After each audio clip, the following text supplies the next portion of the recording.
आपके साथ श्वेता श्रीवास्तव। आज हम बात करेंगे आस्था पर हुए आघात की। आप समझ गए होंगे कि बात तिरुपति में लड्डुओं को लेकर पूरे विवाद को लेकर है, क्योंकि देश भर के हिंदू समुदाय में आक्रोश है, संत समाज नाराज है और हो भी क्यों ना। हम और आप जब भी किसी मंदिर जाते हैं, किसी धर्म स्थल पर जाते हैं, तो वहां का प्रसाद हमारे लिए बेहद पवित्र होता है। मन में बिना किसी शंका, बिना किसी सवाल के हम उस प्रसाद को ना सिर्फ ग्रहण करते हैं, बल्कि वापस जब लौटते हैं उस धर्म स्थल से, तो आसपास के लोगों को भी, अपने रिश्तेदारों को, पड़ोसियों को भी वो पवित्र प्रसाद देते हैं और इसे पवित्र मानकर हर कोई बिना कोई सवाल के ग्रहण भी करता है।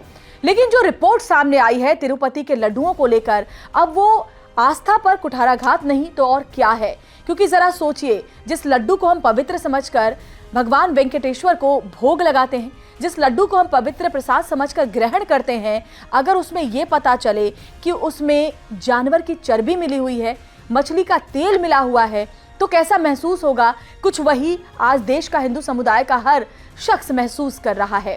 क्योंकि जो लैब रिपोर्ट में बात सामने आई है, उसमें साफ साफ ये कहा गया है कि लाड यानी कि सुअर की चर्बी, इसके अलावा बीफ टैलो यानी कि बीफ की चर्बी और साथ ही फिश ऑयल, इसकी मिलावट लड्डुओं में की जा रही थी। और देखिए, ये तमाम जो बातें सामने आई, चंद्रबाबू नायडू जो वहां के मुख्यमंत्री हैं, उन्होंने पिछली सरकार के ऊपर ये गंभीर आरोप लगाए और कहा कि पिछले दो मुख्यमंत्री थे जगनमोहन रेड्डी, उनके कार्यकाल के वक्त ये सब कुछ वहां धड़ल्ले से चलता रहा और सरकार ने इस पर लगाम लगाने की कोई कोशिश नहीं की। हालांकि जगनमोहन रेड्डी ने तमाम आरोपों से इनकार किया है और साथ ही उन्होंने ये भी कहा है कि इस बाबत वो सुप्रीम कोर्ट को चिट्ठी भी लिखेंगे और उसमें अपनी पूरी बातें जो है वो सामने रखेंगे, क्योंकि आरोप बेबुनियाद है। लेकिन गुजरात में जब लैब में टेस्ट हुआ उन लड्डुओं का, तो उसमें जो रिपोर्ट सामने आई है वो वाकई चौंकाने वाली है, क्योंकि उसमें बिल्कुल पुष्टि हो गई है कि लाड उसमें है। और लाड का मतलब होता है सुअर की चर्बी। आप जरा सोचिए कि सुअर की चर्बी होता क्या है दरअसल, कि जब हम किसी भी जानवर की चर्बी, जैसे सुअर हो गया, बीफ हो गया, उसकी चर्बी को जब धीमी आंच पर पकाते हैं तो वो बिल्कुल घी के जैसा हो जाता है। फिर उसमें कोई दुर्गंध नहीं बचती, वो घी का टेक्सचर हो जाता है। और उसके साथ अगर लड्डुओं को बनाया जाए तो वो सस्ता भी पड़ेगा और साथ ही साथ काफी दिन चलेगा भी, क्योंकि अमूमन ऐसा होता है कि तिरुपति के जो लड्डू होते हैं उनको काफी दिन तक रखकर लोग दूसरों को प्रसाद के स्वरूप में बांटते हैं। लेकिन ये सब कुछ क्या गलती से हुआ? ये सब कुछ क्या सिर्फ पैसे बचाने के लिए हुआ? ये सब कुछ क्या किसी साजिश के तहत हुआ? ये समझना बहुत ज्यादा जरूरी है, क्योंकि जब टेंडर दिए गए, घी की सप्लाई जहां से होती थी, वहां घी का जो दाम था वो 300-350 रुपए प्रति किलो। तो आप अंदाजा लगा सकते हैं, हम और आप भी अपनी रोजमर्रा की जरूरत में घी खरीदते हैं, क्या 350 रुपए किलो घी कभी हमें मिलता है? बिल्कुल भी नहीं। ऐसे में 350 रुपए किलो घी कैसे मिल सकता है?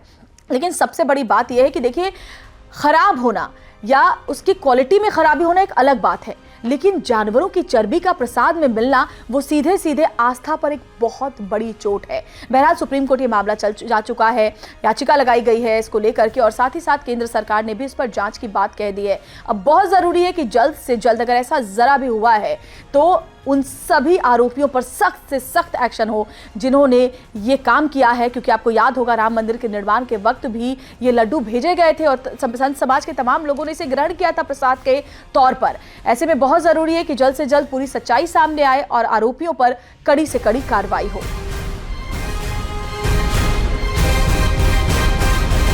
चलते हैं, क्योंकि लैब में जांच रिपोर्ट तो आई है, लेकिन टाइम्स नाउ नवभारत भी एक लाइव टेस्ट करने जा रहा है, जिसके लिए सीधे साक्षी हमारे साथ, जो अपने लाइव लैब बनाया हुआ है, वहां पर चलते हैं। साक्षी के साथ हेल्थ साइंटिस्ट समीर भाटी साहब भी मौजूद है। साक्षी, जरा करवाइए वो लैब टेस्ट और जरा दिखाइए टाइम्स नाउ नवभारत के दर्शकों को इस मिलावट के खेल को, भावनाओं पर आहत कैसे किया गया उसको।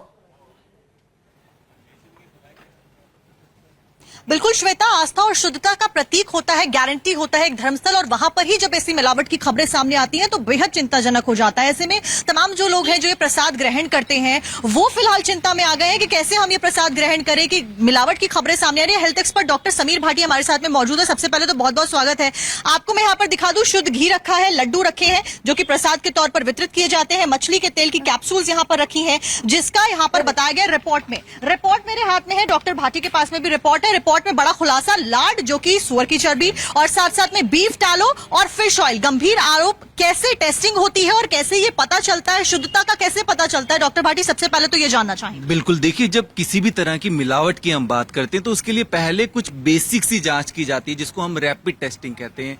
फॉर एग्जाम्पल आज जैसे हम लड्डू की बात करें, घी की बात करें, तो पहले एक बेसिक सा टेस्ट करके उससे पता लग जाता है कि जैसे घी का देखें तो उसमें मॉइस्चर वगैरह देखा जाता है पहले। तो अगर पहले ही लेवल पे लग रहा है कि वो सैंपल फेल हो रहा है तो फर्दर फिर उसकी एडवांस जांच की जाती है।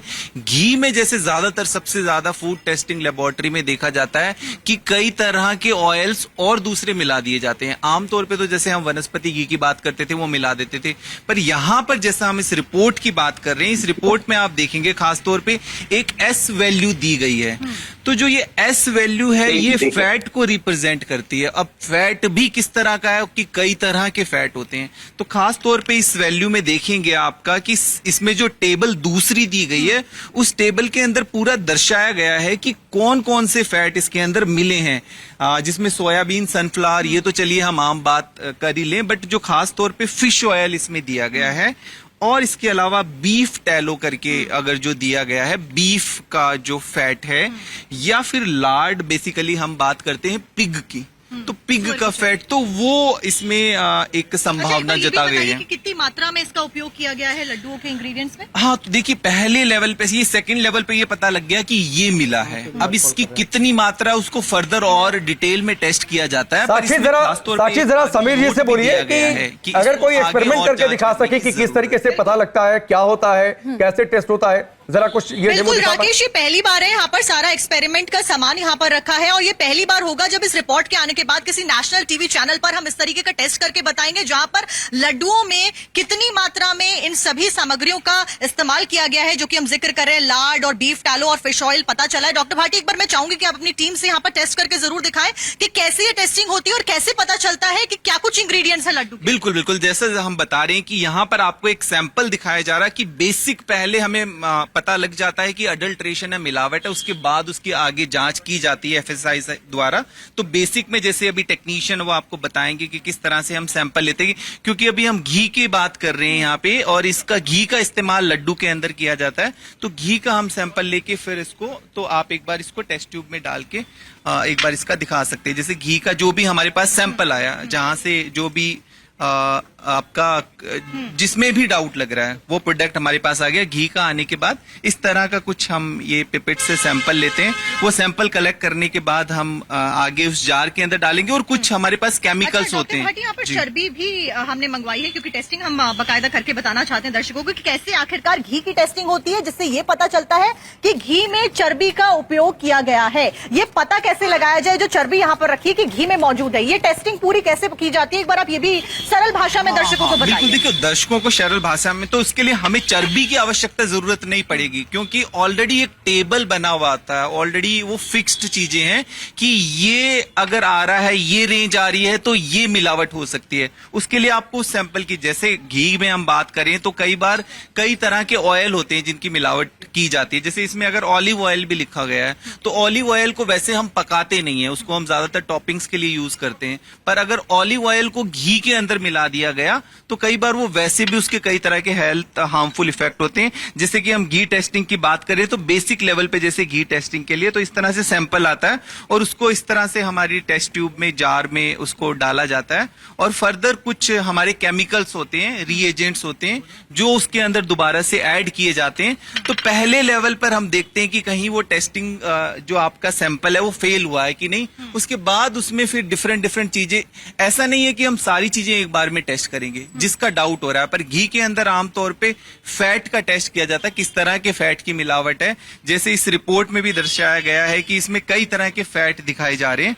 तो अब जैसे इसमें ये केमिकल स्पेसिफिकली कुछ मिलाया गया और इसका कुछ कलर में चेंज आ रहा है, तो थोड़ा अगर इसका कलर में चेंज आ रहा है तो फर्स्ट लेवल पर ये इशारा कर रहा है कि इसमें अडल्ट्रेशन होने की संभावना है, तो आगे फर्दर उसको टेस्ट किया जाए। अच्छा, क्या हर लैब में इसी तरीके से टेस्टिंग की जाती है? जो शुद्धता के पैमाने डिसाइड किए जाते हैं, जो लैब्स को सर्टिफिकेशन मिलते हैं, क्या हर लैब में इसी तरीके से टेस्टिंग की जाती है? अलग अलग टेस्टिंग के प्रोसीजर्स भी? देखिए, फूड टेस्टिंग के लिए एफएसएसआई ने कुछ लैब्स को सर्टिफाई किया गया है, जैसे कि कोविड ने आईसीएमआर टेस्ट ने सर्टिफाइड, तो ये फूड सेफ्टी एंड स्टैंडर्ड के अंदर आता है। वो कुछ लैब्स उनकी सर्टिफाइड लैब है, उन लैब में वो टेस्ट किया जाता है, पर एक बार में सारी चीजें टेस्ट नहीं होती।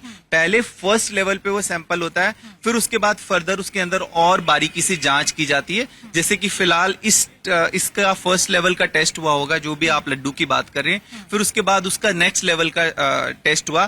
ज्यादातर हम लड्डू या इस तरह के सैंपल आते हैं, इसमें लोग ज्यादातर चेक करते हैं कि किसी तरह का मीठा मिला हुआ है, तो वो नेचुरल मीठा है या आर्टिफिशियल मीठा है, एक तो वो चेक होता है। दूसरा फैट मिला हुआ है। अब फैट देखिए, एक तो आपके नॉर्मल फैट जो सोयाबीन ऑयल, सनफ्लावर ऑयल की बात करें, या किसी तरह का एनिमल फैट, मतलब हम वेज चीज से नॉन वेज की एक्सपेक्टेशन नहीं करते, तो वो डिपेंड करता है कि हमें क्या टेस्ट करने के लिए रिक्वेस्ट आई है।